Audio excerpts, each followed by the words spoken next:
શેરોમાં ભારે profit booking જોવા મળી રહ્યો છે। મેટલ ઇન્ડેક્સ લગભગ 2% જેટલો ઘટ્યો છે। શું કારણો છે એની વિગત લઈએ સહયોગી શ્રદ્ધા પાસેથી। જી શ્રદ્ધા, ગુડ મોર્નિંગ અને જણાવો ખાસ કરીને મેટલ સ્ટોક્સની અંદર કેમ આજે ઘટાડો?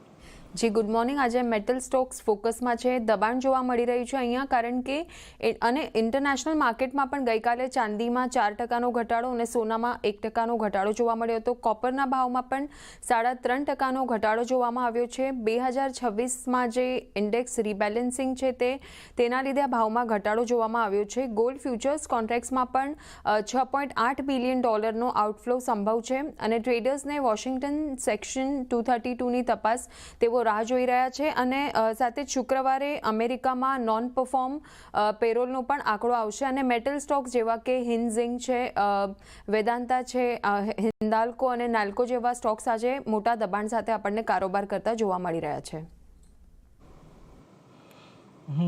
જો અહીંયાથી ખાસ કરીને એક ધ્યાન રાખવાનું, આજે આ બધા કાઉન્ટર્સમાં આપણને એક વેચવાલી છે।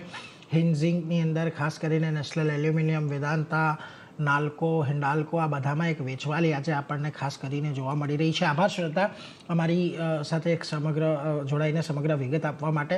વેલ, આજે ઘણા બધા સ્ટોક્સની અંદર જુઓ તમને ખાસ કરીને એક દબાણ જોવા મળી રહ્યું છે।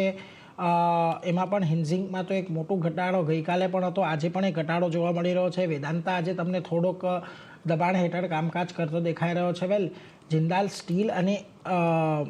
જિંદાલ સ્ટીલની અંદર પણ આજના દિવસે તમને જુઓ એક દબાણનો જ કારોબાર જોવા મળી રહ્યો છે।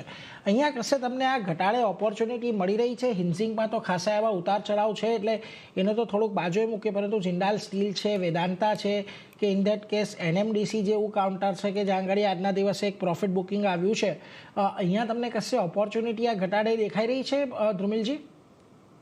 સો ઓવરઓલ મેટલમાં તમે જો આપણે જોઈ લઈએ એક સારી એવી રેલી જોઈ છે લાસ્ટ ઓલમોસ્ટ 1 મંથમાં।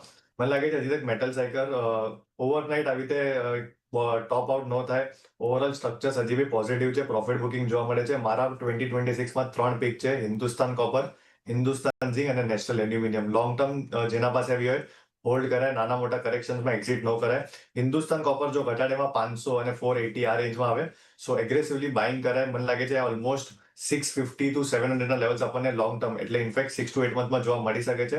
નો ડાઉટ લાસ્ટ 2 સેશન્સથી પ્રોફિટ બુકિંગ જોવા મળે છે। ઇન્ટ્રાડે બેસિસ અને જે નિયર ટર્મમાં તમે જુઓ તો શોર્ટ સાઇડ પર તમે જિંદલ સ્ટીલને ધ્યાન રાખી શકો છો। તો ક્લિયરલી તમે જો પેટર્ન ફોર્મેશનનું એક બ્રેકડાઉન જોવા મળ્યું છે અને જે રિસન્ટ હાઈસ હતા સ્ટોકમાં એ બી ક્લિયર નથી થયા, અરાઉન્ડ 1060 લેવલ્સ। હમણાં તમે જો એક મારું ભૂસું કેન્ડલ બની છે, કરંટ લેવલ્સ પર બી ડેફિનેટલી શોર્ટ પોઝિશન્સ બનાવે। લોઅર એન્ડ પર લાગે સ્ટોક 1000 ના લેવલ દેખાડી શકે છે। સો એથી ઓલમોસ્ટ હજી 2.5 to 3% ની જગા છે। સ્ટોપ લોસ જેમ આપણે ધ્યાન રાખશું એ રહેશે 1050 નો।